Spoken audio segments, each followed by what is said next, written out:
Fala galera, estamos começando mais um Roda Bíblica Podcast. É uma alegria poder levar até você esse espaço e essa oportunidade para a gente poder conversar, trocar ideia, trazer aqui muita coisa relacionada à teologia e à nossa vida prática. E já que eu já falei da vida, né, eu já vou apresentar o meu parceiro aqui, Vinícius, o teólogo da vida, reconhecido pelas ruas como tal. E aí, Vinícius? Mais uma semana aí, Roda Bíblica Podcast. Mais uma segunda-feira juntos. Exatamente. Contrariando as estatísticas do momento econômico do país, nosso pequeno negócio continua fortalecido. Exatamente, cara. A ideia é continuar aqui, aos trancos e barrancos, um dia a gente chega lá, né? Um dia nós vamos vencer também, vamos ter os nossos patrocinadores, ter os nossos anunciantes, o mercado publicitário vai nos reconhecer. Mas até lá nós vamos mantendo nosso pequeno negócio. E aí, Marco, você que é o CEO da nossa empresa. Então, tô aqui. O comercial também. Uma alegria estar com vocês mais uma vez, Eu né? imagino. Eu que sou acusado de possuir um espírito zombeteiro pelos telespectadores Pela do nossa Roda audiência. Bíblica, né? É. Prometo dar uma segurada na zombaria. aí. Para de dar risada, cara, de Verdade, ficar azucrinando os convidados. Deixa os caras responderem. Sim. Vinícius, aproveita aí, passa nossas redes sociais, onde a galera vai encontrar o nosso conteúdo. A galera encontra no YouTube, no nosso canal do YouTube, no Roda Bíblica Podcast, aí o nosso vídeo completo com os nossos convidados, ou as nossas conversas entre a gente mesmo. Os cortes do Roda Bíblica Podcast também tá lá no YouTube. Exatamente. E no Spotify, no Deezer, o podcast completo só do áudio. E no Twitter, no Instagram, @Roda Bíblica Podcast. Muito bom. Inclusive, é o lugar ideal para você mandar a sua proposta, tá bom? Pra gente poder negociar aí investidores, patrocinadores. E Quem você sabe que a Prefeitura de São Paulo não patrocina esse podcast. E você que quer só dar uma sugestão de alguma coisa, tá aberto Pode aí. A ir lá gente quer te também. ouvir também, Exatamente. cara. Daqui a pouquinho nós vamos ter a loja do Roda Bíblica Podcast. Loja do também. Roda Bíblica. Vamos ter Canecas, boné, bonés. vamos ter caneca, tudo isso pra financiar o nosso Mas projeto quando a gente aqui, for né? cancelado, assim, real, a gente vai continuar com a loja aberta. Claro. como é que- Não, vamos continuar, né? Mas eu não sei, nós estamos firmes no propósito de ser cancelado. Amém, aí. amém, irmão. Firme. Amém. Ô, Marco, agora a responsa é sua, cara, de apresentar o nosso convidado aqui. Nosso convidado, Eita. ele conseguiu uma coisa que é muito difícil de conseguir. Fez Ser- um podcast. ser político, ser evangélico e ainda ser admirado. Olha. É uma coisa difícil. Ser um político cristão que a gente gosta dele, que a gente não tem vergonha de falar sobre ele. É um político evangélico que não faz parte da bancada evangélica. Assim como Jesus não andava com os fariseus, ele não anda com os caras da bancada evangélica. Paz. É um político evangélico diferenciado, premiado pela ONU por causa de projetos com trabalho escravo, autor de projetos como Mãe Paulistana, foi 2 vezes deputado, secretário do esporte e vereador eleito. O Roda Bíblica tem hoje a honra de ter aqui com a gente Carlos Bezerra. Tudo bom, professor? Pô, depois dessa apresentação, velho, já deu, terminou, falou. Vale até uma camiseta do Coringão Olha pra aí, mim ó. depois. Obrigado, Marco. Obrigado por estar aqui com vocês, Zeca, Vinícius. Quero dizer que é um prazer a gente estar junto, poder bater um papo. E na estreia do estagiário, né? O Matheus tá aqui e tal. verdade. Espero eu que tenha um TikTok, rola um TikToker. TikTok da hora aí. Caramba. Espero de verdade. Estagiário não, respeita o cara, o TikTok. Não, é o famoso. O cara que não é Matheus, assim, simplesmente Matheus, é o Mosca Chapada. É. Nosso amigo, o cara tem um nome TikToker. lá. TikToker. Que da hora, cara. Nosso negócio estamos gerando até emprego Olha agora. isso, Ah, cara. bom. A gente não paga, mas tem. O cara Mas aí é pode- detalhe, trabalho tá dado. Mas, O cara ó, pode pôr no currículo. agora, o único pedido que eu peço ao senhor, seja meu advogado no processo, senhor. Isso é verdade. Vereador, pra gente começar, o Marco colocou aqui uma questão que eu acho muito bacana a gente conversar, que é essa capacidade que você teve de, mesmo mexendo com política, ser admirado dentro da igreja. Da galera não ter vergonha de falar, ó, tem um candidato, indicar pros amigos, falar, pode votar, que é um cara bacana. Como é que você fez isso aí? Porque olha só, os nomes são poucos, hein? Eu acho que. Eu penso o seguinte, isso é, claro, enfim, é aquilo que vocês estão dizendo, né? Eu acho que a política vive um momento muito difícil, no país. E na verdade não é no país, é no mundo. Uhum. Né? Porque na verdade, hoje em dia você falar de política, você falou a palavra política, imediatamente, todos os significados que te vêm à mente, quando vem a palavra política, são significados negativos. Né? Parcela é importante por causa da classe política, que não nos dá orgulho, a gente olha e não se vê representado. Aliás, a gente olha muitas vezes e manda a hashtag vergonha alheia, não faz sentido aquilo. Né? Mas por outro lado, eu não sou das teorias conspiratórias, mas por outro lado, eu penso que é importante a gente fazer uma reflexão. Porque quando só se fala mal da política, quando a pauta política só é a pauta bizarra, só é o surreal, só é o negativo, isso tem dois impactos. Primeiro, isso afasta a população em geral da ação política, porque a população olha assim e fala, cara, aquilo ali é um clube de gente mal falada, um clube de interesses estranhos, escusos e tal, eu quero distância. Esse é um lado. O segundo efeito colateral que eu levanto é, bom, se uma parcela significativa se distancia, tem gente muito interessada que se distancie para que possa ocupar esse espaço, né? Então, assim, esse é o primeiro aspecto, né? O aspecto do que a política tem como significado. E aí, eu penso que eu sou de uma geração, um pouquinho na frente da de vocês, mas eu sou de uma geração que vem buscando ressignificar a atividade política com a perspectiva evangélica. Uhum.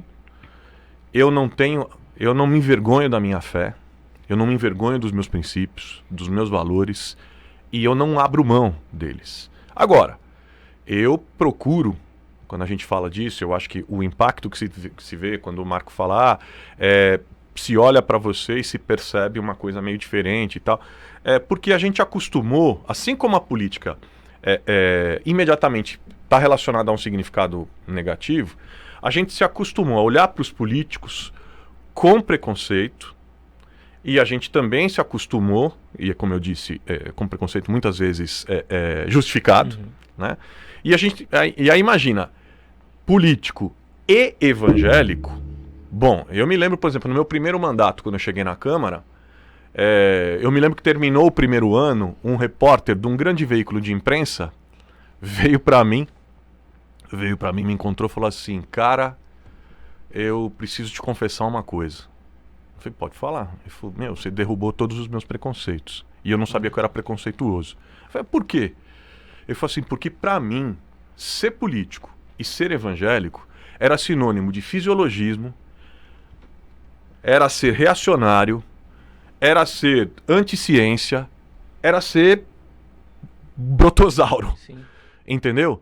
E aí ele falou assim, eu tinha certeza quando você chegou aqui, político, evangélico, ele falou, já meti o óculos, falei, e quando eu vi as pautas, quando eu vi as falas, quando eu vi as agendas, quando eu vi as alianças, quando eu vi a condução política, né, e o resultado daquilo que eu vi nesse ano, eu preciso dizer para você, velho, me desculpe, eu de fato tinha preconceito, né?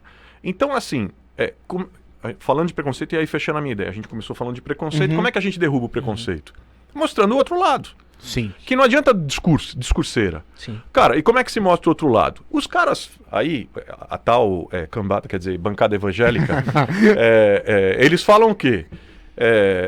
Eu ajo de acordo, em sintonia com a Escritura.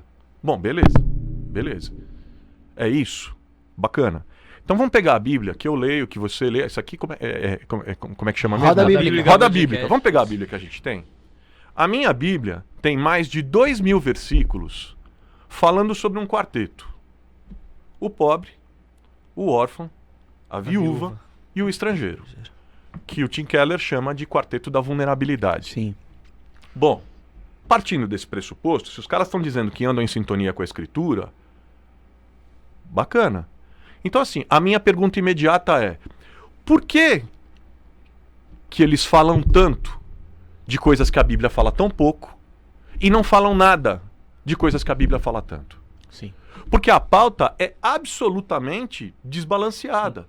Eu não tô aqui, eu não vou nem entrar na discussão do que deve ser falado, do que não é, do que é certo, do que não é, até porque essa discussão é rasa. Não é isso que eu estou dizendo. Eu estou dizendo o seguinte: se fala que se está falando em sintonia com a Escritura, que se tem um mandato em sintonia com valores evangélicos, cara, é impossível não ter um mandato que tenha como prioridade a garantia do direito do vulnerável. Sim. Então, velho, é por aí. E eu acho que isso, Marco, isso Izeca, essa é a forma com a qual as pessoas entendem que fala, pô, peraí, isso tem coerência, isso faz sentido, eu acredito nisso, e se sentem representadas. Sim, e é muito legal quando você consegue ser um cristão no meio da política, admirado pelos de dentro, mas também pelos de fora, né?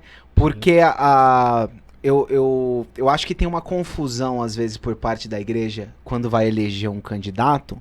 Isso eu já falei várias vezes para as pessoas. Fala, gente, um candidato não tem que ser um pastorzão. Porque o cara não é para pastorear a população. Tem que ser um cara que entende de política. Sim. E tal. E aí o pessoal pensa assim que um bom diácono na igreja logo será um bom vereador. E não tem a ver, né? Tem essa confusão, né? E essa confusão acontece por um conceito enraizado, que agora, graças a Deus, está sendo quebrado, mas um conceito que estava enraizado no seio do movimento evangélico brasileiro, que era qual?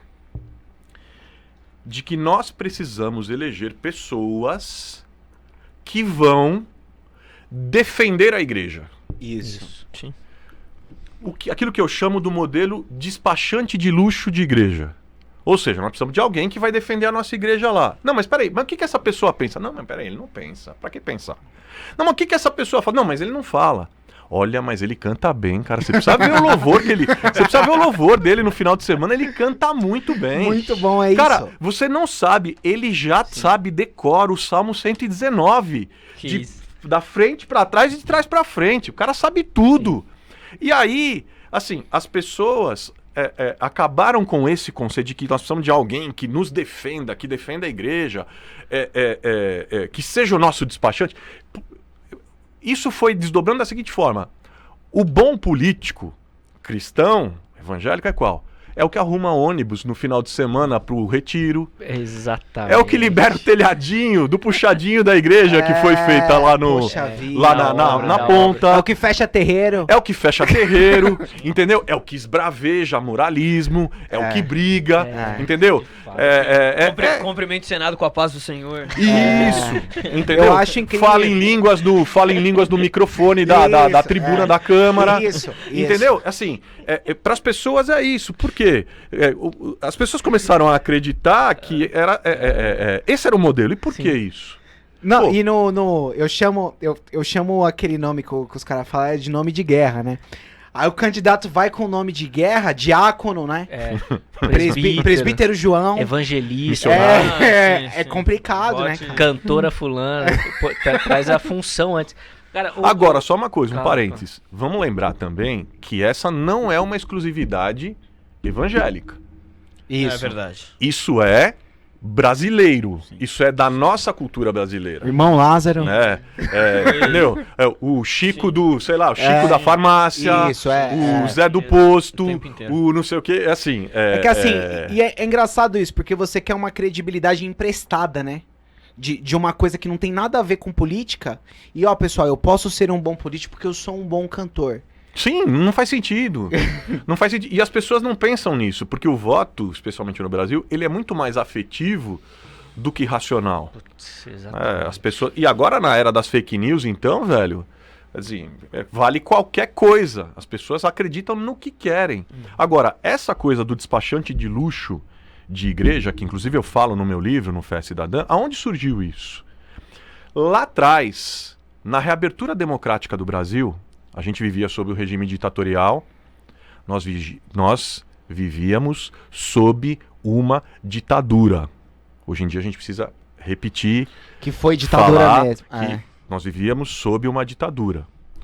Na reabertura democrática, quando se propôs a eleição e, enfim, a construção da primeira Assembleia Nacional Constituinte, naquela primeira eleição, o que começou a acontecer? Soltou-se um boato entre os crentes, que era o seguinte: querem fazer uma nova Constituição e vão tirar o nome de Deus da Constituição.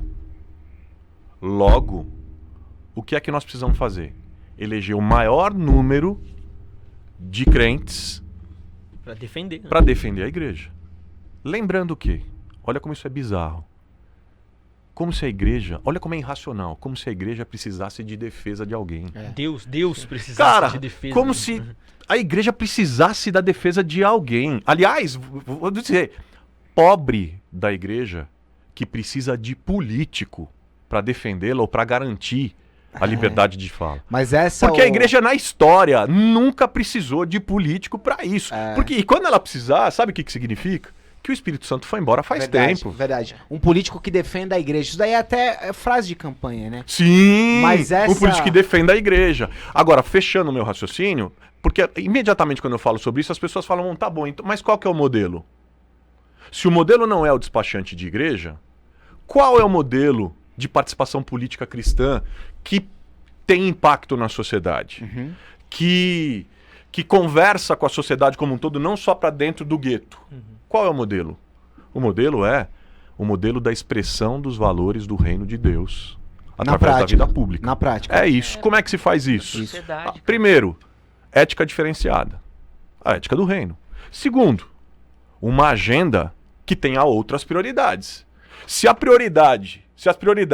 gente vive num mundo que naturalmente, sistemicamente favorece o forte, a pauta do reino, a agenda do reino, ela toma como prioridade o frágil, o vulnerável, o tal quarteto da vulnerabilidade. Muito bom. Agora, isso você não faz com discurseiro. Isso você faz como?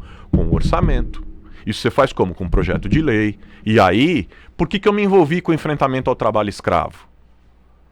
Por que eu me envolvi com a proteção... Por que eu me envolvi... Mãe paulistana, proteção da mulher. Proteção da criança contra o abuso sexual. A lei é importante. Luta contra o trabalho escravo. Sim. A lei de diretrizes. São Paulo não tinha uma lei de diretrizes para a construção de políticas públicas para a população em situação de rua. Essa lei foi eu que propus e aprovei. Por que isso? Ora, aqui eu fecho o meu raciocínio. Por quê? Cara, a gente não está falando que a gente faz política para expressar os valores do reino de Deus e para expressar a agenda do reino? Sim. Para ter uma pauta em sintonia com as escrituras? Mãe paulistana, mulher. População sem rua. Sem rua. População Sem em situação de rua. Sem moradia. O pobre. A criança vítima de abuso sexual. O órfão, a criança. E a lei que garante ao estrangeiro no país. São Paulo é o primeiro estado do país, por uma lei que eu propus, discuti e aprovei aqui, que garante isenção na revalidação de diplomas de todos os refugiados que aqui chegam. Que legal. Né? Por quê? O pobre, o órfão, a viúva, o estrangeiro. Você já tinha esse norte desses Claro, valores, né? claro. Tem uma coisa que é legal, Carlos, eu esqueci de mencionar para o pessoal, que você é médico por formação, né? Aham. E eu acredito que assim, a sua formação como médico faz você enxergar a vulnerabilidade, muitas vezes ela tá em coisas que a gente não consegue ver, né? Por exemplo, Mãe Paulistana, que garante pra mulher grávida que ela consiga pegar condução, as coisas sem pagar nada, porque muita mulher tinha complicações por não fazer o pré-natal, não conseguia ir até o hospital porque não tinha dinheiro para ir até lá, né? Então é interessante essa visão porque a vulnerabilidade muitas vezes ela também não é aparente, né? Exatamente. Ela tá em coisas que a gente não consegue. Você não consegue ver que se você não parar para pensar, você não. Será que aquela mulher grávida tem dinheiro pra ir no hospital? É difícil, né? A gente pensar nisso, nessas coisas, né? Sem dúvida. E eu sempre digo o seguinte, reafirmo no meu livro e tal. Uma pergunta muito frequente também que eu ouço, né? Que tem a ver com aquilo que a gente está conversando. Muita gente me pergunta, quando eu estou em debate, principalmente com a juventude e tal. Ah, mas então, o que qualifica, a gente estava falando agora há pouco, né? O que qualifica um cristão para a vida pública? É ser bom cantor, é ser um bom evangelista, é ser um bom pregador, é ser um... Enfim. O que qualifica? O que dá a qualificação para que um cristão vá para a vida pública? Eu não tenho a menor dúvida. É a folha de serviços prestados à sua comunidade, à sua cidade, ao lugar onde ele vive, às pessoas com quem ele convive. O cara que, uma vez eu até vi você falando sobre isso, um cara que já fazia isso antes também, né? Sim, É O pessoal isso, é fogo, né? É. Ele nunca fez nada Isso. disso antes. E agora E vai aí ter eu tenho que sim. acreditar que ele vai fazer Não, eleito. pior, Marco, pior. Tem cara que fala o seguinte, que vota em alguém e fala, pô, mas eu esperava que você fosse trabalhar pelas melhorias com relação à população em situação de rua. Aí a pessoa veio falar pra mim, pô, mas o cara não tá fazendo. Eu falei, irmãozinho, mas deixa eu te falar, ele nunca fez antes, por que ele vai fazer depois? Exatamente. Quais eram as alianças dele antes? Quais eram os compromissos dele antes? Enfim, quer dizer, o que qualifica é uma folha de serviço. Eu vou contar, eu não quero ser aqui cabotino, ficar falando de mim, não é isso. Mas eu quero falar um pouquinho Essa só de história. experiência Sim, pessoal, da sim, minha história, claro. pra refletir isso, de maneira muito simples aqui. Como é que eu descobri minha vocação política? Eu não sonhava em ser político, em disputar eleição. Não. Eu era um jovem, estudante de medicina, que estava na minha comunidade. Junto com um grupo de outros garotos da minha idade, estudantes de outras áreas, eu sou da comunidade da Graça, aqui na Sim. Zona Leste, aqui em São Paulo. O senhor é pastor? Eu sou. Pastor. Na época não, né? Eu era estudante de medicina e a gente tinha mais 4, 5 estudantes na nossa comunidade. E aí a gente começou a orar, ir às escrituras, pedindo ao Senhor que nos mostrasse como é que a gente podia ser útil no reino, mostrasse a nossa vocação. E aí a gente começou a fazer leituras e encontros bíblicos e eu comecei a ser profundamente influenciado por leituras, à época, sob a perspectiva da teologia da missão integral. Né? Que me fizeram, junto com várias outras, eu sou pentecostal, de raiz, tenho uma pitada de missão integral, tenho várias pitadas e influências, né? Mas naquele momento, essa leitura foi como se descortinasse a Bíblia pra gente. Foi como se de repente os 2.000 versículos começassem a nos bater na cara. Com certeza. Entendeu? E aí nós falamos o quê? Cara, vamos começar a servir a comunidade? A gente começou a ficar insatisfeito, porque a gente ia lá no culto de domingo, na reunião de jovens no sábado e tal, não sei o que, falava, pô, mas entendeu? Aí descia 2 quadras da igreja, pô, tinha uma favelinha lá, a irmã que não tinha como ter o remédio que tinha sido prescrito no posto, o outro irmão que não tinha acesso para poder ser atendido numa consulta médica, o outro que passava fome. Gente, vamos nos movimentar. E aí, cara, a gente começou a se mexer. Nós criamos, à época, um projeto social que a gente nunca imaginou que ia virar, virou uma fundação. Hoje a Fundação Comunidade da Graça é um programa enorme. Enorme.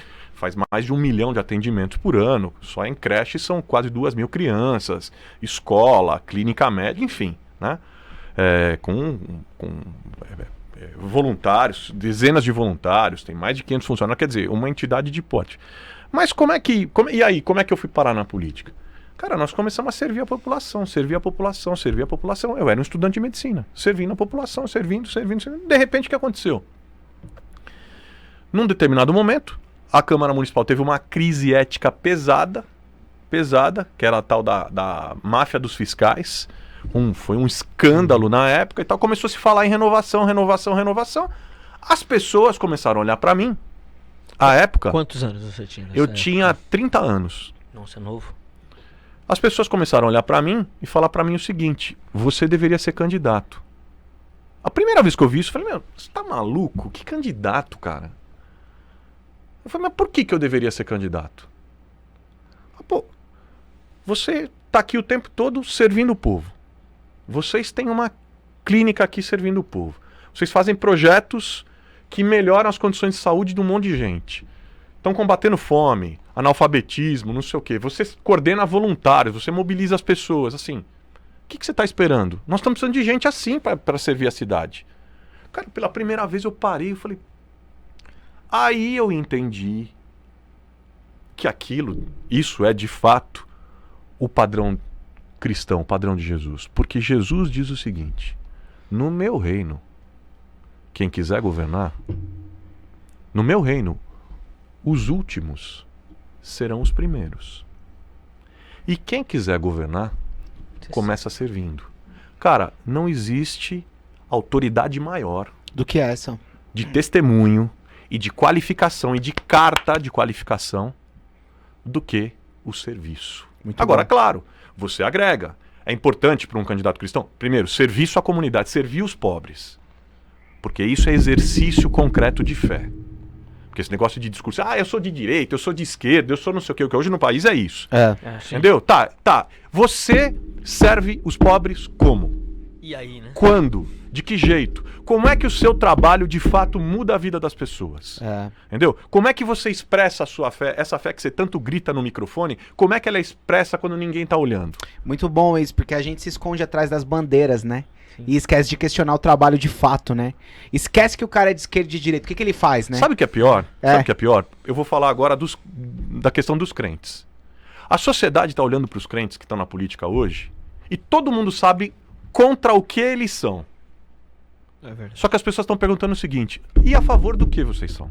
Verdade. Nós já É isso. falamos disso. A gente fala Vocês muito estão sobre querendo isso. quebrar, vocês derrubam tudo, tá? E vocês constroem o quê? A gente fala que o evangelho é muito conhecido pelo não, né? Sim. Mas não pode fazer um monte de coisa, a gente já sabe, mas pode fazer o quê? É o que sobra pra fazer. Fora, cara, fora o desconhecimento histórico da galera. Sim. Você fala a palavra direitos humanos, por exemplo. Comunista, Isso. esquerda, não sei o que. Deixa eu só lembrar, velho. Sim. Direitos humanos é uma invenção bíblica. O conceito do mundo moderno, o conceito do mundo ocidental de direitos humanos hoje que a gente tem, o conceito do mundo ocidental que a gente tem, deriva da escritura sagrada. Deriva lá da Bíblia. Da onde? Você tá louco? Gênesis 1, a Trindade. Façamos o homem à nossa imagem e semelhança. Comunidade. Duas consequências imediatas. Se todos fomos criados à imagem e semelhança de Deus, somos todos iguais em dignidade. Ponto. Não há diferenças entre seres humanos com mais valia ou com menos valia. Porque todos fomos criados à imagem de Deus. Isso nos dá valor, sentido de valor, sentido de igualdade de direitos. Segundo, se todos fomos criados à imagem de Deus, a vida humana é sagrada. Logo, toda e qualquer forma de opressão, segregação, exclusão, humilhação, violência contra a vida humana é uma afronta direta ao Criador. Eu vou além. É blasfêmia contra o Criador. E aí, velho, vou te falar uma coisa. Não dá para ser cristão e não se comprometer com a defesa dos direitos humanos. Não dá. Não dá para ser cristão e não se comprometer com justiça social. Porque isso não é opcional. Isso é imperativo de fé. A história está cheia de exemplos. A questão é que por que é que estão nos escondendo os exemplos? O que fez o reverendo Martin Luther King lutar pela igualdade contra o racismo estrutural e sistêmico nos Estados Unidos da América da década de 60? O que é que fez? Bíblia Sagrada, irmão. O que fez a irmã Rosa Parks não se levantar no ônibus contra uma opressão? Bíblia Sagrada, irmão. Compromisso de fé. O que fez o arcebispo Desmond Tutu lutar e dar toda a sua vida na luta contra o apartheid na África do Sul? O que fez o William Wilberforce ser o único parlamentar que deu 30 anos da sua vida no parlamento inglês sem se cansar até que a escravidão fosse eliminada na Inglaterra? O que é que fez? Bíblia Sagrada, irmão. Não Sim. tem jeito. Maria Teresa e tantos Agora, outros, escolher texto, selecionar e fazer marketagem com a Bíblia, ou fazer coisas como eu vi, cara, durante a campanha eleitoral, gente com foto, candidato com foto com a Bíblia aberta e revólver em cima, pegando texto fora de contexto para defender violência, para defender tortura, para defender maus tratos, para defender estupidez. Cara, eu quero dizer uma coisa, isso é pecado diante de Deus. Isso é pecado, precisa ser denunciado e enfrentado. É interessante essa experiência com Deus que torna o cara pior, né? Na verdade, ele se mostra ser um ser humano piorado e não melhorado, né? Eu gosto muito de uma frase do C.S. Lewis que ele fala assim que a proximidade com Deus ou vai te transformar num ser humano muito bom ou num ser humano muito ruim. Porque ele fala que tem um exemplo do diabo, que era um cara muito próximo de Deus, né? E é verdade, tem gente que parece que vai mais pra essa outra vertente, Doutor, vereador, Não, pastor, Carlos. não sei, Ou Bezerra. Carlos. Ou Bezerra. Bezerra. A gente tá aqui com um vereador, um doutor envolvido com a política, com a medicina e com a igreja. Eu queria que você falasse um pouquinho pra gente agora como que é o papel da igreja diante da pandemia. Uhum. Como que a igreja lidou, se fez bem, se não fez bem, voltar com o culto era que legal, deveria voltar fazer. com o culto, o que deveria fazer. Explica um pouco pra gente. Ó, eu vou falar pra você que eu tive uma experiência incrível com a igreja durante o período mais crítico da pandemia, apesar de que nós estamos de novo vivendo uma segunda onda e um período crítico, né? Eu, quando eu era secretário municipal, até março do ano passado, e aí eu me desliguei. Secretário de esportes. Eu era né? secretário de esportes. Parabéns pelos projetos. A Taça Obrigado. das Favelas foi Boa, muito legal, velho. cara. Obrigado. E eu me desliguei da secretaria, porque eu ia ser candidato novamente, né? E aí você tem aquela coisa de se desincompatibilizar. Eu me desincompatibilizei, falei, bom, agora vamos fazer um trabalho, vou ter ainda mais presença em todos os lugares onde eu estive, com os projetos da Taça das Favelas, todos os outros projetos que eu fiz lá, CBF Social aqui em São Paulo, tal, um monte de coisa, né? Vem a pandemia, fecha tudo. Eu falei, caramba, e agora, velho? Imagina um cara como eu, como vocês, né? Que vive de se comunicar com as pessoas, de falar com as pessoas, e fundamentalmente de ouvir as pessoas, de estar perto, de... É aquela coisa que você estava falando, assim, a gente só consegue ver a necessidade quando está perto. Sim. E a gente só consegue ter empatia com aquilo que a gente vê, com aquilo que a gente presencia, né? Por isso que esse negócio de fazer política de dentro de gabinete não funciona, velho. Entendeu? Isso não existe, né? Por isso que essa coisa de ser candidato por quê? Porque eu tô no YouTube. E daí que você tá no YouTube, velho? Entendeu? O cara que vai votar não tem que ter expectativa de que aquele cara vai sentir a dor das pessoas, porque ele nunca foi no hospital público. Aliás, vou dizer uma coisa, hein, Marco? E Vinícius? Vou dizer uma coisa. Interessante que esses caras, os youtubers, os influencers tal, que estão na política, pergunto a vocês, avaliem o mandato dessas pessoas. Quando foi a última vez que ele pisou numa favela? Quando foi a última vez que ele esteve numa escola pública? Quando foi a última vez que ele esteve num hospital público? E não estou falando para fazer sensacionalismo. Estou falando para ouvir as pessoas de verdade. Estou falando para sentir o que está acontecendo. O que estão vivenciando os profissionais que estão na ponta. Cara, é só converser o mole. Vou fazer, vou não sei o que mais. Sou contra. Enfim. Mas a gente estava falando... Da pandemia. Da pandemia. Da igreja, A pandemia. Aí a gente tava falando aqui da pandemia. Cara, vivi uma experiência incrível. Aí saí, pandemia, tal, não sei o que. E agora? Falei, putz. Comecei a fazer umas lives. Aliás, vai virar livro. Olha, que legal. Ontem eu comecei o projeto. As lives vão virar livro. Que animal. Vão virar livro. Alguma coisa tipo, sei lá, diálogos da pandemia. Show, muito bom. Entendeu? Eu assisti alguns. Ah, mesmo? Vão virar livro. Tem muito material rico. Eu vi com o Ed, com o Caio. Tá tudo no YouTube, assim, tem uma com o Saião, que é maravilhosa. Pô, tem de tudo, velho, tem de tudo. Tem o Celso Ataíde, o cara da CUFA, tem de tudo, né? O Hélio de la Penha, foi sensacional, foi sensacional. E aí comecei a viver aquela experiência. Mas aquilo em si, pra mim tava sendo maravilhoso, eu tava vendo o retorno das pessoas também, as pessoas gostavam muito, né? Tava todo mundo em casa, cara. E aí eu falei, caramba, eu preciso fazer alguma coisa, cara, nós precisamos fazer. Aí eu falei, veio a pandemia, parou tudo, as igrejas fecharam. Aí, cara, Deus começou a falar comigo. Os prédios se fecharam. Mas é tempo da igreja estar em movimento. O que eu fiz? Comecei a ligar para alguns amigos pastores. Falei, cara, o que você acha da gente abrir o espaço da sua igreja para ser um posto de depósito de medicamentos, de recebimento de alimentos e de doações, enfim, da gente começar a usar o espaço para servir a comunidade, servir a cidade. O primeiro pastor falou, pô, eu topo. O segundo, eu topo. Falei, opa, peraí. Cara, quando eu vi, aí tem um pastor de uma grande igreja aqui, é até legal falar isso, né? Porque às vezes se fala tão mal também. Sim. Dos pastores, né? E, cara, não é a regra. Não é a regra. O pastor Paulo Lutero de Mello, pastor da O Brasil para Cristo.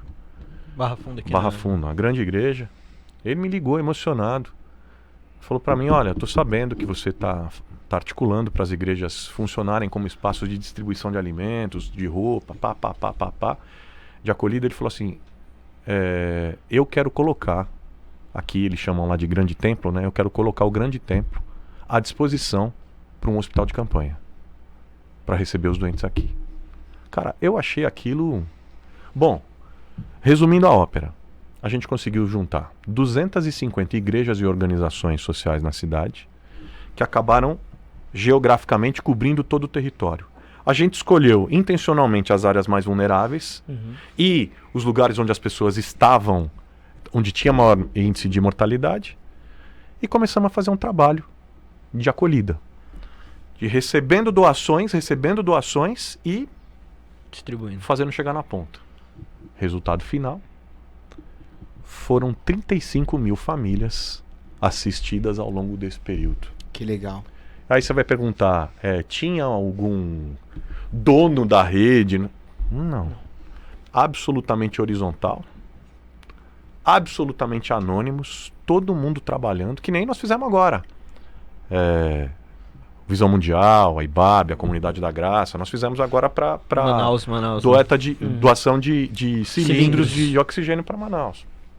Cara, sem muito alarde. Vamos nos unir. Escuta, pessoal, custa 400 pau. Vamos mandar? Vambora. Daqui a pouco tinha 1.000. Entendeu? Então, assim, gente, a experiência que eu tive na pandemia, nesse sentido, foi... Cara, eu vi incrivelmente a manifestação de uma fé viva. Eu vi a igreja sendo igreja. E eu vi uma igreja que não é a igreja midiática.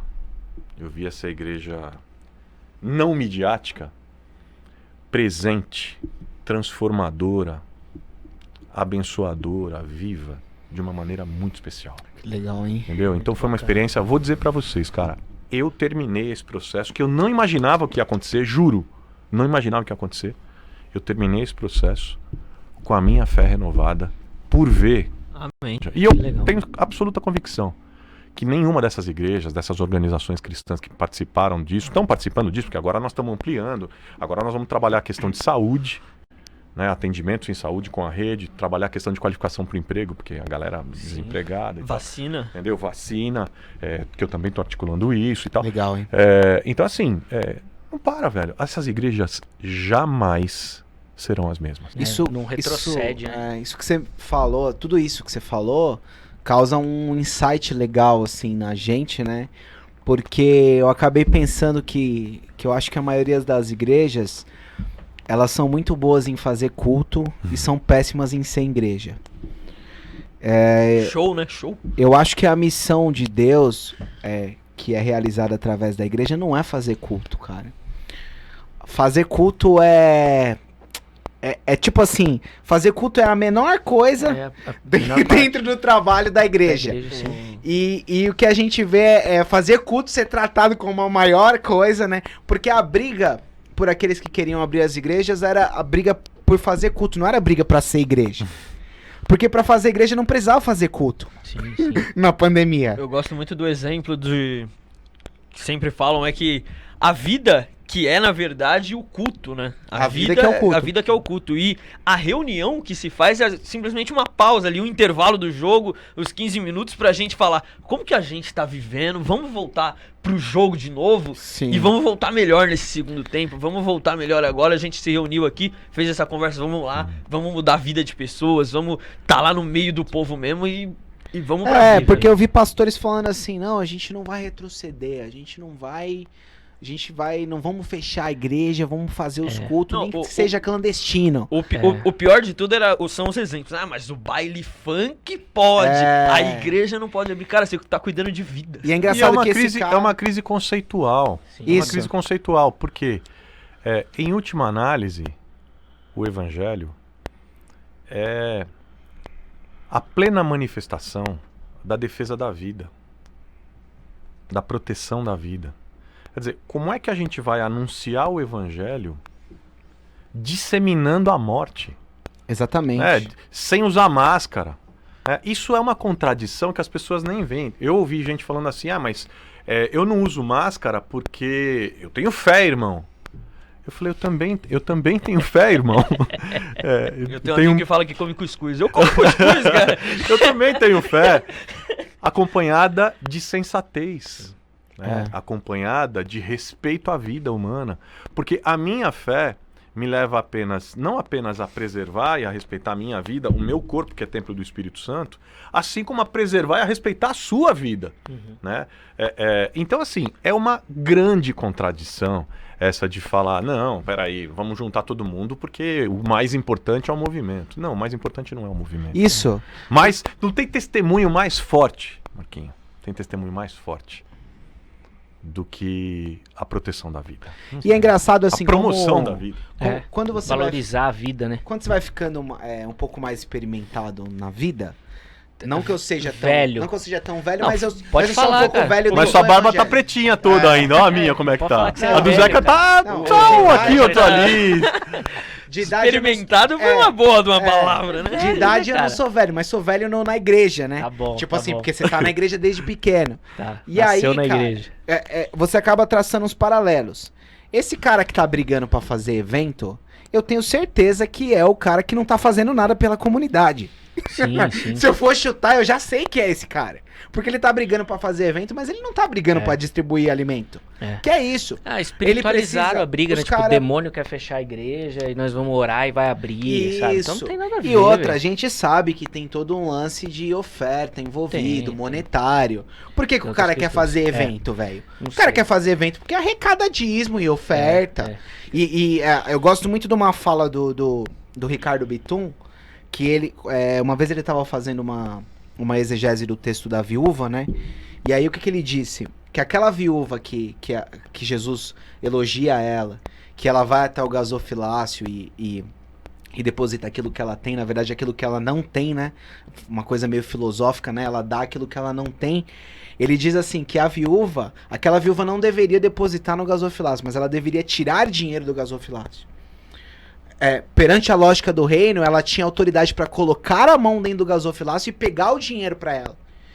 E aí, às vezes as pessoas esquecem isso, dessa igreja que serve, não a igreja só que tira das pessoas, que essa é a verdadeira igreja, né, Carlos? Sem dúvida. Mas o Carlos falou isso de experiência de pessoas dentro da própria igreja passando necessidade. Sim. E a própria igreja não consegue logística pra suprir a necessidade dos seus membros. Sim. Cara, e não tem um senso, não tem uma preocupação com Que era isso. o mais básico, né? Que era o Mas mais mas é por Sim. causa disso que a gente tava falando, quer dizer, há um desvio de foco. Né? sim, Por sem exemplo, dúvida. não há nenhum problema, não vejo nenhum problema no sentido de que a igreja faça sua arrecadação, mantenha a sua estrutura e tal. A questão é a seguinte, e quando a gente fala disso, quando ela está cumprindo a missão dela, cara, pouco importa para as pessoas se elas vão estar reunidas ou não, porque as pessoas continuam investindo Abençoando, sim. naquilo que faz sentido para os valores dela do reino. Elas entendem essa parceria. né? Elas têm uma... Porque são duas visões de igreja. A visão de igreja, onde a pessoa dá para ter algo em volta, para ter algo de volta. E a visão de que é essa que daí, cara, não dá para fechar.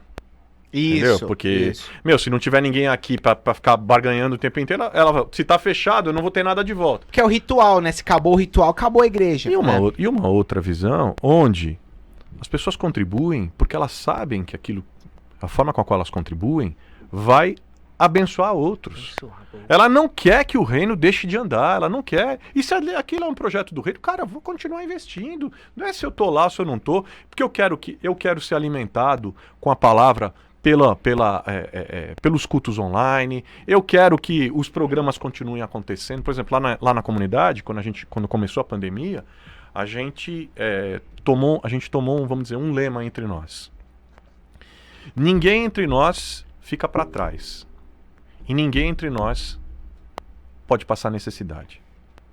Quero o quê? Era um alerta para todo mundo ficar assim, cara, nós vamos servir todo mundo, vamos servir a cidade, mas presta atenção no seu irmão. Sim. Presta atenção. Em rede mesmo, porque, como você falou, né? Vamos aqui.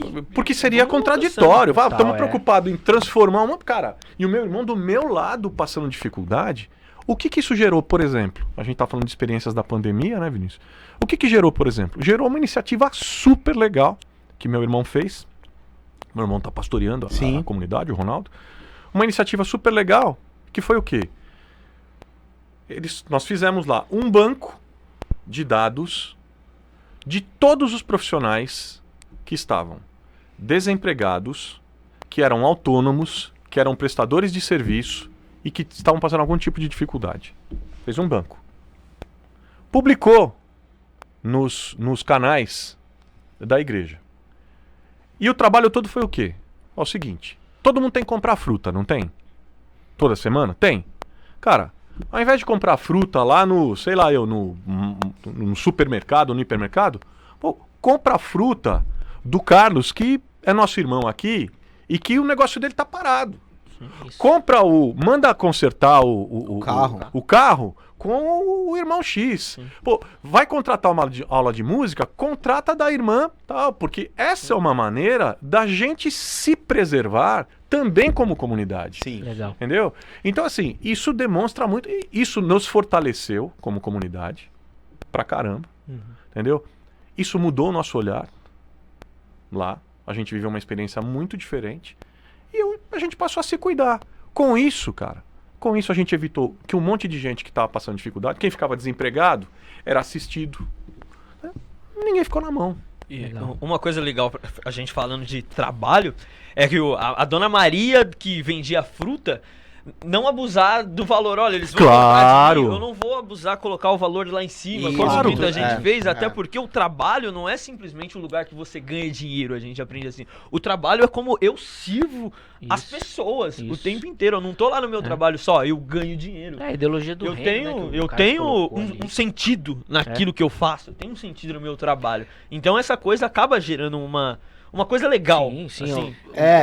uma corrente. Cara, deixa eu contar. Arrumar o carro não é só arrumar o carro ali, Não, né? Eu tô levando ali o transporte da pessoa e tal. Deixa eu contar uma experiência legal. A última vez que eu estive lá na Comunidade da Graça, e aí eu vou querer que o Carlos comente um pouquinho sobre isso. A gente falou bastante da política, eu queria entrar um pouquinho na área teológica, Carlos, porque parece que, assim como na política, na teologia, o pessoal também não gosta muito de você, não, principalmente com o pessoal que você anda. A última vez que eu estive lá foi pra ouvir o Caio Fábio. Caio Fábio tava lá pregando, inclusive nem sabia que meu parece que ele herege pregou. favorito. Ele pregou na inauguração, inclusive, do espaço lá. Foi muito legal, foi um evento super bacana. O Caio é monstro, né? Foi aniversário da igreja? Aniversário da Foi, igreja. eu tava fora. Aniversário da igreja, cara. Eu tava na Alemanha. E o Caio tem essa parceria, você tá perto dele também. Fala um pouquinho disso aí pra gente e como é que a galera te enxerga aí, já que você tá com os hereges aí da turma. Pô. Só antes, Caio. Tá convidado. Você é louco. A gente começou o podcast falando assim, quando a gente entrevistar O Caio Fábio, pode a gente fechar. acaba, parou, fecha tudo. Mas ó a ponte aí, ó. É isso que eu te mostro, a ponte aqui conosco. Caminho, É isso que eu te mostro o caminho aqui. A comunidade sempre teve uma visão, e eu acho que isso é uma marca muito do meu pai, né? Uma visão que busca o equilíbrio, busca o diálogo, né? E que tenta não ser fechada em si mesma, né? Eu sempre aprendi com meu pai, e eu acho que isso me ajudou muito na vida pública, né? a gente não precisa concordar com o outro em 100% para andar com ele. Né? O outro não precisa concordar conosco em 100% para andar com ele. Né? Mas a humildade de saber que aquele outro, mesmo que não pense exatamente em tudo como eu penso, seja teologicamente, politicamente, ideologicamente, cara, ele sempre terá algo a me ensinar. Né? Ter a humildade de saber que nós não somos dono da última palavra, de que a gente não é melhor do que ninguém, e que, enfim, a Igreja de Jesus é esse espaço aberto. Né? E com essa visão, a gente acabou avançando na caminhada. O Caio é amigo do meu pai de, sei lá, de 40 anos. Né? Eles são contemporâneos, são amigos de muitos anos. E eu acabei, por causa da caminhada, quer dizer, desde criança e tal, acabei herdando, né, essa amizade. Assim como um tanto de outros amigos e parceiros. Uma das coisas que mais chamou atenção quando eu fiz as lives, né, é que a proposta que eu fiz de lives era: eu não tinha absolutamente nenhum preconceito em falar com quem quer que fosse da corrente A, B ou C dentro da igreja ou da política. Vamos conversar. Vamos furar a bolha. Né? Porque é interessante esse fenômeno da bolha, e talvez aí, eu acho que a geração do meu pai, a geração do Caio tem muito a contribuir com a nossa, como exemplo. Isso não existia lá atrás. Há 20, 30 anos atrás, verdade. cara, isso não existia. Você tinha, diferenças teológicas e tal, mas, cara, é um negócio aqui, o cara é mais pentecostal, o outro é menos, o outro é mais tradicional, enfim. Não existia essa coisa da bolha segmentada. Tinham os grupos, mas não era essa coisa. Hoje é o seguinte: ou você tá aqui, ou você tá lá. Ah, cara, mas peraí, eu não estou nem aqui, nem lá. Eu tô em outro espaço, que é o que Deus vai me levando. Não quero. Aliás, eu vou dizer pra você, velho, eu detesto o rótulo. Boa. Entendeu? Detesto o rótulo. Até porque quem se rotula se diminui, se limita. Entendeu? Eu não quero, velho. Entendeu? Para uns, eu gosto do Chesterton. O Chesterton dizia o seguinte: Bom. quando os meus amigos conservadores, é mais ou menos isso, né? Não estou citando na literalidade, né? Mas quando os meus amigos conservadores me acham progressista, e os meus amigos progressistas me acham conservador, é sinal que eu estou no centro da vontade de Deus. Ou seja, eu tenho para mim que isso é a capacidade de não se permitir rotular, de não se permitir encaixotar. Agora, claro, há coisas que não são toleráveis. Não dá para tolerar o intolerável. Sim. Tem coisa que não dá. O recorte ético, não dá. A picaretagem, não dá. Entendeu? Aí não dá. Agora, cara, se aquele cara pensa diferente de mim, se o outro é mais assim, o outro é mais pentecostal, o outro é mais de outro campo, vamos sentar e vamos conversar. O que a gente tem em comum? Aliás, mais do que o que a gente tem em comum, o que a gente tem em comum para trabalhar pelo bem comum, para trabalhar pela transformação desse mundo. Porque nós estamos num mundo onde a gente sentou, o cara fica olhando para você, tal, putz, meu, ele é de direita. A primeira pergunta, ele é de direita ou ele é de esquerda? Sim. E isso do E aí a hora que ele encaixou, Pronto, ele fecha tudo. ele fechou tudo, porque ele Não já dá não mais te ouve mais, acabou. hoje em dia- Ele tá falando porque ele é de direita, ele tá falando porque ele é de esquerda. Hoje em dia já estão criando aplicativos de relacionamento só de uma ideologia, né? Por exemplo. Sim. Só entra quem é de esquerda. Ah, para. Sério? Que aí a pessoa. que aí a Tinder pessoa- canhoto? Como é o tipo, nome? é isso. Tipo, é exatamente isso. Tem o Face Gospel aí você, também, né? você já O sabe Face que Gospel. quem vai estar ali é a pessoa o de Face esquerda. Gospel. É a maior definição de uma bolha, né? Do que seria uma bolha, né? Sim. É. Que é a grande distorção. Tinder da esquerda, É cara. a grande distorção do mundo que a gente vive. E as pessoas não se dão conta do quanto isso é manipulatório. Total. É manipulatório, entendeu? Tem caras por trás disso falando assim, ó, vai pra cá, vai pra lá e tal, e vai nichando pra ganhar, cara, pra ganhar poder político. O mercado lucra com isso, né? mercado, entendeu? Pra ter lucro. É isso, velho. E as pessoas vão se deixando ser usadas. Vamos lá, eu sou. Eu tenho amigos bolsonaristas, até assim, que votaram e são declaradamente que eles colocam no Tinder lá, hashtag ele não, ele fala assim, geralmente as minas gostam, né? Vou colocar ele não, dá um caramba. pouquinho mais de credibilidade ali. Na hora do chaveco. Hashtag ele não, eu não disse o que é não ali, eu só disse ideologia. ele não. Que legal, cara. Aí é bom, hein, velho? Na hora do chaveco ele já não acredita tanto assim na política. Isso é bom. Não é? Vale. Não, tem gente que abre mão, né? Até precisar, abre mão, né? Eu ia falar justamente dos rótulos, quando a gente conversa o deputado Carlos Bezerra Júnior, o vereador Carlos Bezerra Júnior, a galera sempre vê, mas ele ele tá próximo de não sei quem, mas ele é até legal. E você falou isso do rótulo, seria a minha próxima pergunta, muito legal isso de, não quero rótulo, eu tô aqui com os caras da Missão Integral que consideram de esquerda, mas eu tô aqui também no governo, do lado do Bruno, eu tô aqui conversando com o Paulo Lutero, É tô isso. conversando com o Ed René, tô conversando com o Caio Fábio, a gente estou aqui... Com o Hernandes Dias Lopes. O Hernandes Dias Lopes é muito esse cara, Sim, né? sim.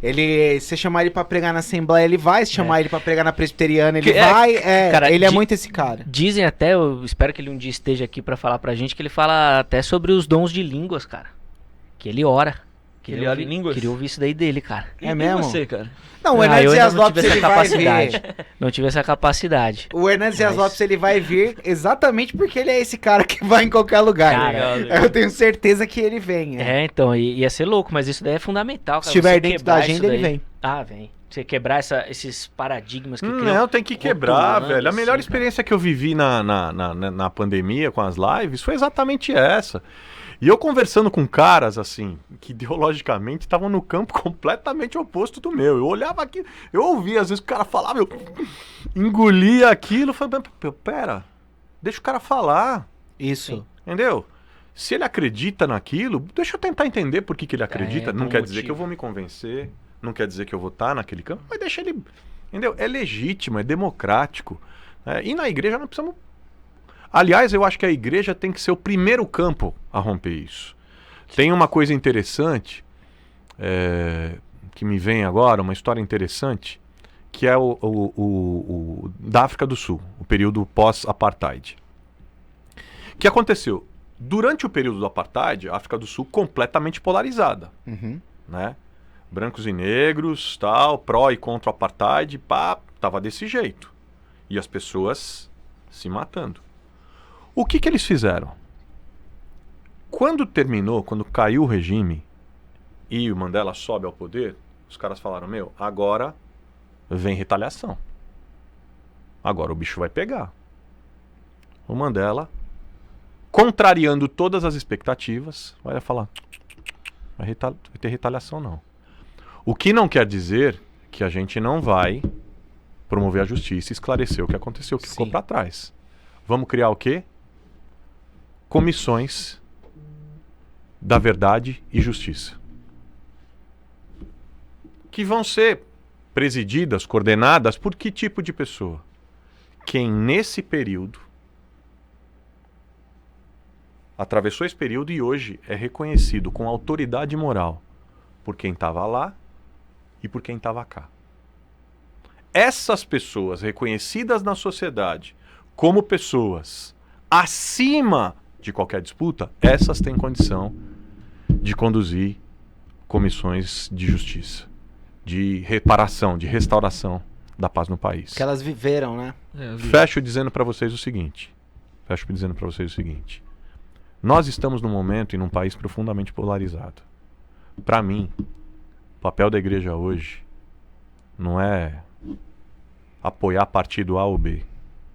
O papel da igreja não é apoiar e legitimar ideologia A ou B. Esse não é o papel da igreja. O papel da igreja é se preparar para o momento em que isso cair para ser esse agente reconhecido pela sociedade como um agente que de fato pode ajudar a trazer a justiça, a restauração, a reconciliação e o perdão. É nisso que de verdade eu acredito.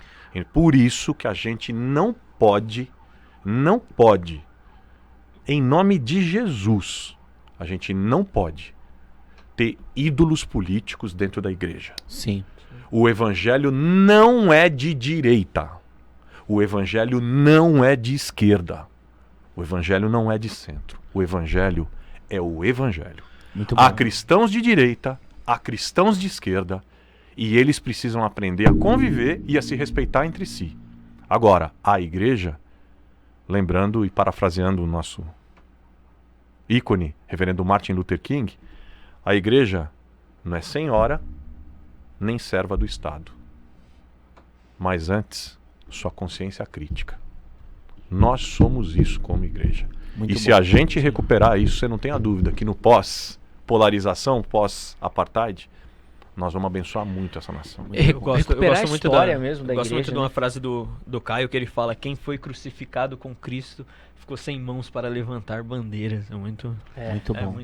muito isso, né? Carlos, Time antes pelado, né? da gente encerrar, né? Eu acredito que já tá quase dando tempo. Queria te fazer uma pergunta que é mais uma curiosidade de você que já foi 2 vezes deputado, que tá nessa carreira política. Qual que foi a sua pior experiência estando dentro desse meio que a gente não conhece? E qual que foi a sua melhor experiência? A pior experiência, eu diria, que entre tantas coisas, foi quando, assim, de bate-pronto, né? Teve um monte de Sim. experiências É o de que vem na bate-pronto, mente. que me vem na mente. Foi uma experiência que eu vivi quando eu era deputado e comecei a articular o projeto de lei de combate ao trabalho escravo, que fechava todas as empresas que porventura tivessem sido flagradas explorando o trabalho escravo diretamente ou na sua cadeia produtiva. Comecei a trabalhar aquilo. E num determinado momento eu vi que o meu projeto estava com muita dificuldade de passar. E eu imaginei que eram interesses econômicos poderosos. Imaginei não, eram também, né? Mas qual não foi o meu choque quando eu descobri que o principal articulador contra a aprovação da lei era alguém que dizia professar a mesma fé que eu. Nossa. Né? Essa foi uma experiência, para mim, chocante naquele momento. E depois, com a aprovação da lei, as ameaças que eu sofri, eu tive ameaças no meu gabinete. Depois eu estava falando num simpósio em Viena. Eu fiz uma denúncia naquele simpósio do que estava acontecendo no Brasil, em nome da empresa, a época, de tudo e tal. E tinha uma pessoa destacada pela empresa me monitorando naquele momento e me perseguindo, fazendo denúncias contra mim na cúpula do evento. Era um evento mundial, cara, eu não estava na mesa com ele, lógico, mas estava Kofi Annan, estavam chefes de estado e tal, não sei o que, e eu estava lá, fiz a denúncia que no Brasil, que em São Paulo a gente tinha 12 mil oficinas clandestinas produzindo roupas com a exploração de mais de 200 mil imigrantes bolivianos. Falei o que estava acontecendo, e tal marca estava envolvida, tal marca estava envolvida, tal marca estava envolvida. E assim, a experiência foi amarga, de ameaça contra mim, minha família, minha integridade. E é uma ameaça que não era uma ameaça física, interessante, não era de violência física. Mas sempre foi uma ameaça psicológica no sentido da desmoralização. Se prepare que vai ser feita uma campanha para desconstrução sua, né? Que não é novo. Eu estudei, claro, muito a história de William Wilberforce, que foi o parlamentar inglês, discípulo de John Wesley, que responsável pela abolição da escravidão e do tráfico de pessoas, do tráfico negreiro na época na Inglaterra, né? Com ele foi a mesma coisa. Ele viveu a mesma coisa. Na troca de cartas dele entre ele e Wesley, o Wesley dizendo para ele: não desanime, os caras vão te atacar por aí, moralmente, pá. Então essa foi, acho que a pior experiência, né? E você falou a melhor? A melhor, a mais especial, foi a aprovação da lei contra o trabalho escravo, quando todo mundo dizia que era impossível, quando todo mundo militou contra e tal. E quando ela foi aprovada, e à época o governador Geraldo Alckmin sancionou, no dia daquela sanção, no Palácio,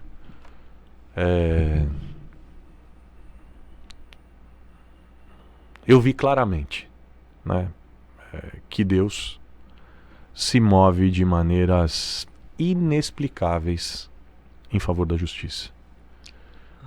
Eu tava num evento, fechar aqui, tô com contador de causa hoje. Mas eu tava num evento, numa ONG norte-americana, a primeira ONG de combate à escravidão no mundo, a Free the Slaves.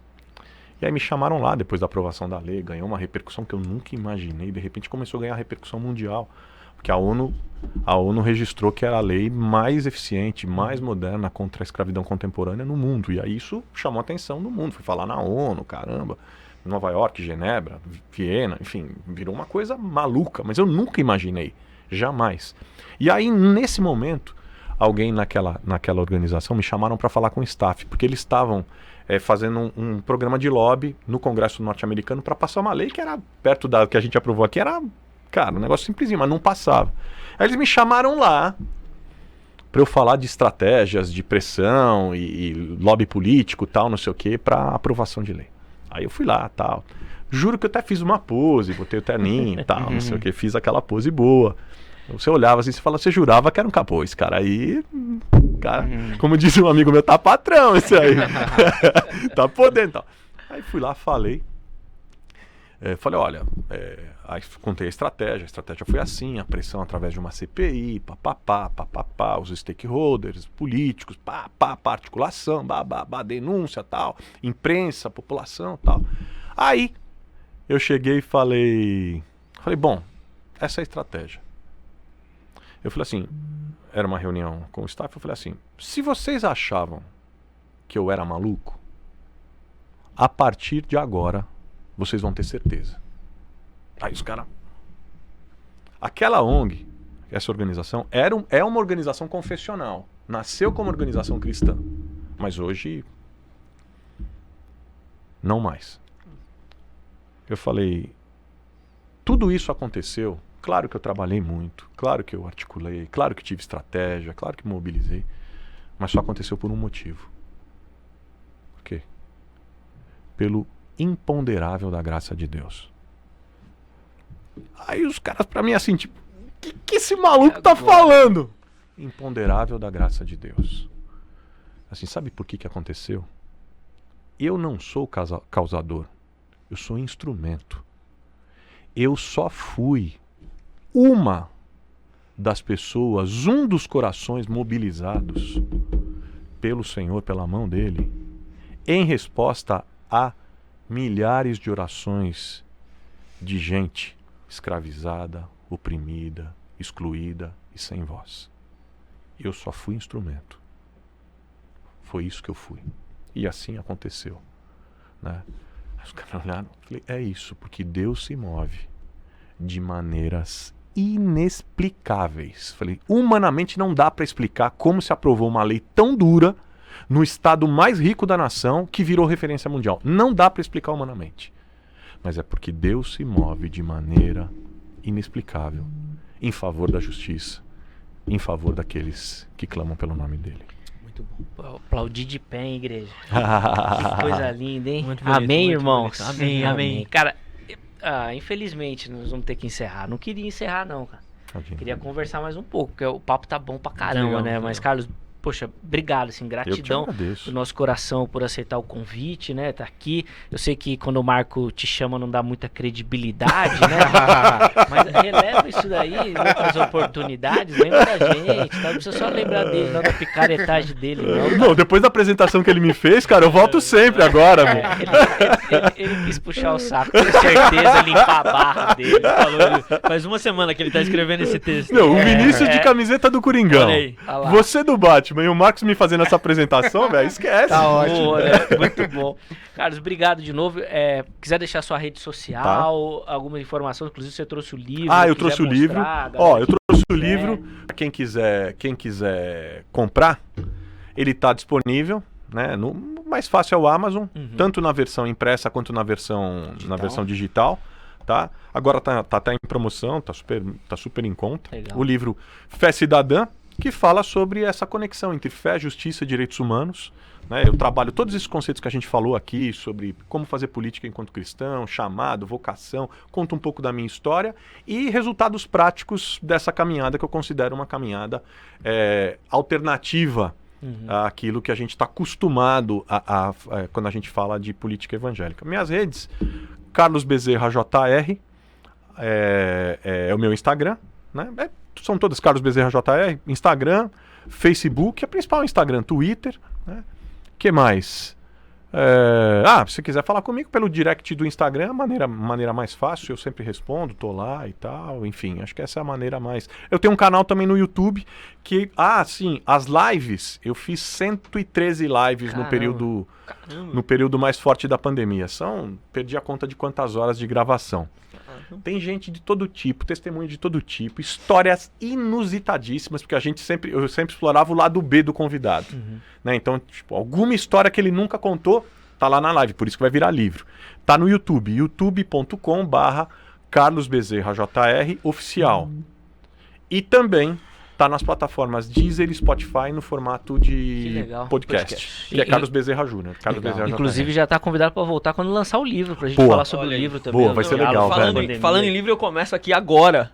O Multa Roda Bíblica Podcast. Tá dado a multa aqui?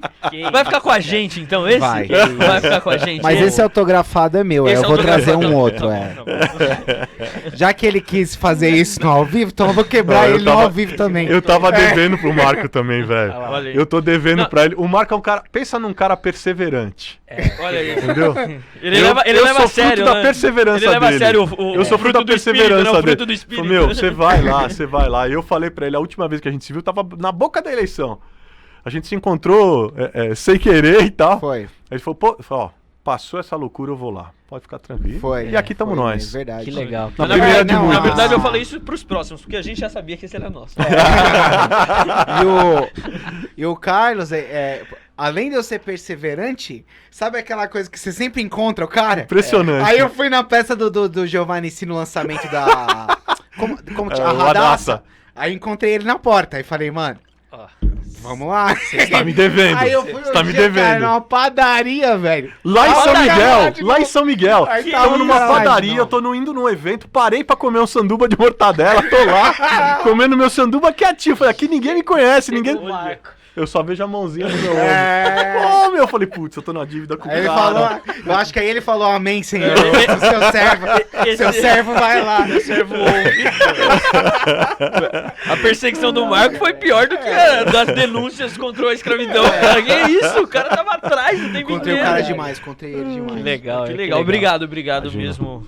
Show, obrigado Carlos. a vocês, o papo Valeu. foi ótimo. Meninos, obrigado, hein, valeu. Obrigado a você que acompanhou. Siga aí no nosso canal no YouTube, já dá um like no vídeo também, você que tá assistindo. Pode colocar o seu comentário aí, se inscreve no canal. Cara, dá essa segue moral segue no Instagram, @Roda Bíblica Podcast em tudo. E se a crise continuar, nós vamos ser perseverantes. A última pergunta que a gente combinou de fazer, a gente combinou assim nós três, vamos fazer uma pergunta lá pra ele. Existe algum incentivo de algum lugar, assim, pra podcast? O cara vai ajudar. Pra podcast, algum lugar que a gente escreveu de alguma lei que ajuda podcast? Alguma coisa. Digamos que esse é um ótimo papo pra logo depois do encerramento. Muito bom. Galera, valeu, obrigado. Um abraço.